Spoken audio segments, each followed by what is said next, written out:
When are you going to learn, man, that it is completely inappropriate and unacceptable, and the king simply will not have it, and the royal family simply will not have it, with you calling up trashy reporters at trashy mainstream media publications to try and force them into doing something they don't want to do? Why is Harry making like all these games around his children, trying to be this, man that gets what he wants all the time, and using your children to do it? It's so wrong and disgusting. I don't even know.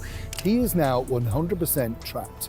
I mean, he talked about it on that TV show, that he's the one that can't get away, because now she rules the roost. She's cut him off from the family. She's got no family. She's got the friend.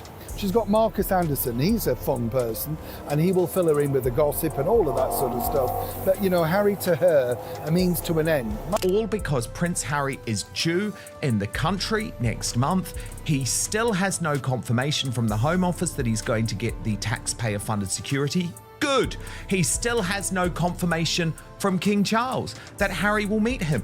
Good. Because remember, what remains so central to all of this is the threat. Harry is just a broken man, Dan. He is broken in a big way. And I feel sorry for those children. I really do, because they're the ones who are going to be the ones losing out and not having these experiences while they're young. Harry thought he had found the one pressure point that would force King Charles to bend. The children, the grandchildren, the emotional card nobody believed a father or grandfather could ignore. But what happened next has royal watchers whispering that Harry may have made the biggest mistake of his entire feud with the monarchy. Because instead of giving in, Charles reportedly did something far more devastating. He stayed silent. And in that silence, many believe Harry exposed far more about his own situation than he ever intended. The story exploded after claims emerged that Harry effectively presented a brutal condition to his father. The message, as critics interpreted it, was simple: secure the protection he wants, or the king may never see his grandchildren. On the surface, it sounded like a dispute over security, but the deeper people looked, the uglier the argument became. Suddenly, this wasn't about travel arrangements, it wasn't about schedules, it wasn't about logistics, it became a story about leverage. Emotional leverage, family leverage. And the moment that perception took hold, public opinion began shifting in a way Harry may never have anticipated. The most shocking part wasn't even the alleged demand itself. It was Charles's reaction. No public fight, no furious statement, no emotional plea, nothing, just silence. The kind of silence that makes people nervous, because silence from a king can sometimes speak louder than 1,000 headlines. Observers immediately started asking whether Charles had finally reached a point where he simply refused to play the game anymore. Had he quietly accepted that every conversation now came with conditions attached? Had he decided that responding would only encourage more pressure? Nobody knows. But the questions keep multiplying. Then came the statement that lit the fuse. Seeing your grandchildren should just be a natural thing. There should not be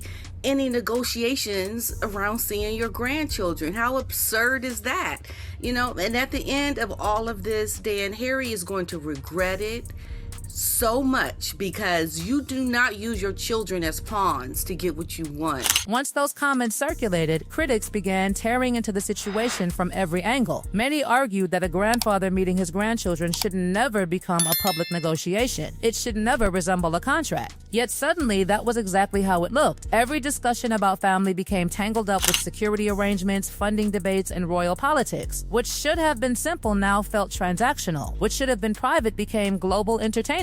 Because remember, what remains so central to all of this is the threat, which is that if I don't get that, and he said this again, by the way, to the New York Post on page 6 this week, if I don't get that, then I'm not going to come with the children. I'll come on my own. That perception only intensified because the entire dispute unfolded so publicly. Every headline, every interview, every quote seemed to push the family drama into even brighter spotlights. And with every new article, people began wondering whether the real audience wasn't Charles at all. Was the target actually public sympathy? Was this an attempt to pressure the palace through media outrage? Make it about your children seeing their grandfather. Make it about them having the experience of knowing your father, the king, before, he passes on.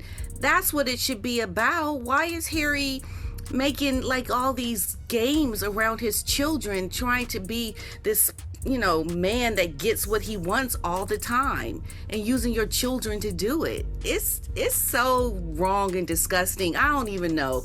The problem, according to royal commentators, is that monarchies do not respond well to public ultimatums. The crown survives by appearing stable, controlled, and above personal feuds. The second a king looks like he is surrendering because of newspaper pressure, the institution itself appears weakened, and that led many observers to a chilling conclusion. Harry may have picked a battle Charles simply cannot afford to lose. When are you going to learn, man, that it is completely inappropriate and unacceptable, and the king simply will not have it, and the royal family simply will not have it, with you calling up trashy reporters at trashy mainstream media publications to try and force them into doing something they don't want to do? Then another question emerged. If family reconciliation was truly the priority, why wasn't a quieter solution pursued? Harry's in a position now where he's just trying to force his father's hand, and the king just cannot fall into that. Critics quickly pointed toward alternatives that appeared obvious: private flights, private estates, private meetings, no cameras, no publicity, no crowds. Harry just will not move on from the fact that his father is not prepared to create a constitutional crisis here, and good on him for putting his foot down. Yeah, I think he has to, because, where will it end? Harry will always keep wanting more and more if his father gives. The Balmoral argument spread rapidly because it seemed to offer an answer to every security concern at once. Harry could fly by private jet into Scotland directly.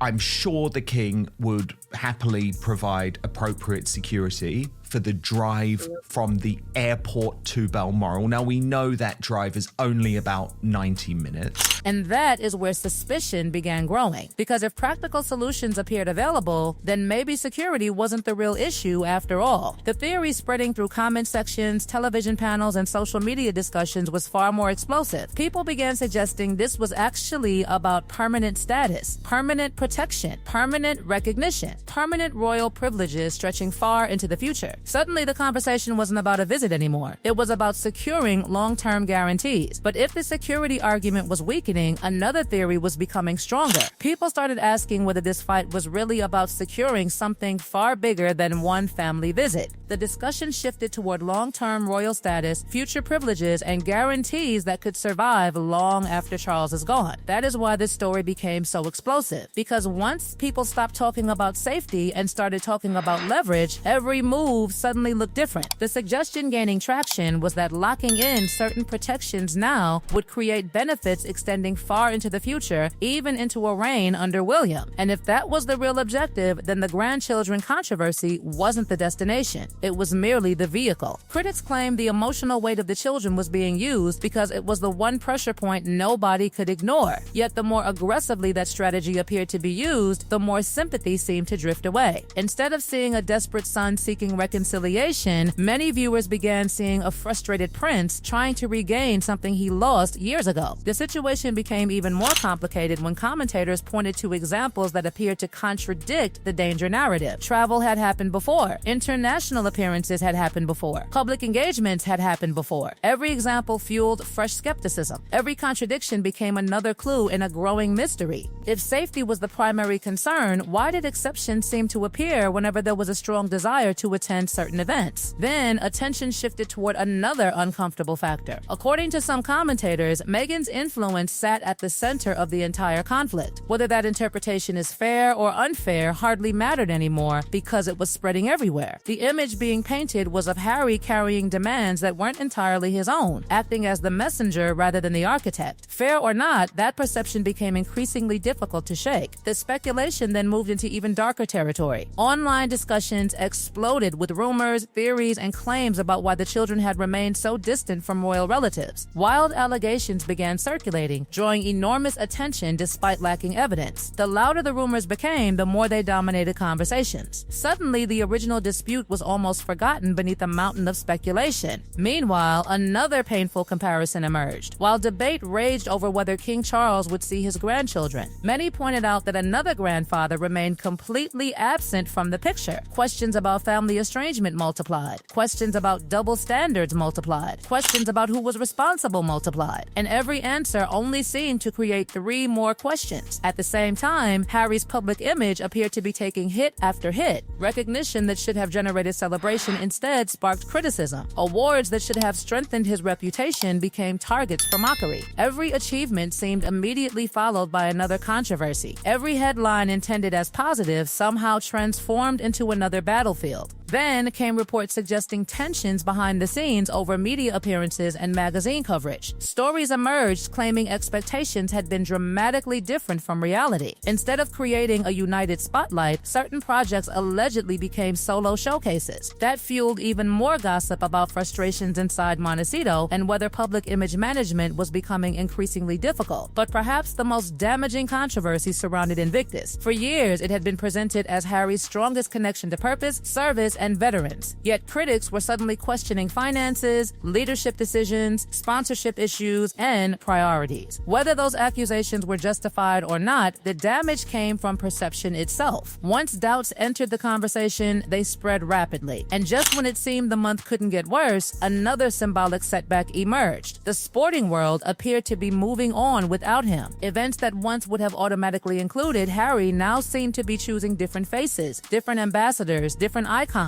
The contrast became impossible to ignore. While one former friend was being celebrated, Harry appeared increasingly isolated from circles where he once moved effortlessly. That isolation may be the thread connecting everything. Family tensions, public disputes, media battles, broken friendships, failed reconciliations, lost opportunities. They all point toward the same uncomfortable question. Has Harry become trapped by decisions he believed would set him free? Because beneath all the arguments about security, status, awards, and publicity sits one reality nobody can escape. Time keeps moving. Every year that passes is a year that cannot be recovered. Every missed conversation becomes permanent. Every postponed reconciliation grows harder. And that is why this story continues gripping people. Not because of royal titles, not because of headlines, but because at its core, it is about a son, a father, and a clock that never stops ticking. One day the arguments will end. One day the interviews will stop. One day the headlines will disappear. But the choices made now will remain forever. And if reconciliation never comes, the question waiting at the end of this entire saga may be the one Harry fears most. When the opportunity was still there, why didn't he take it? The silence around that question is becoming louder by the day, and many believe the final chapter of this story has not even begun yet.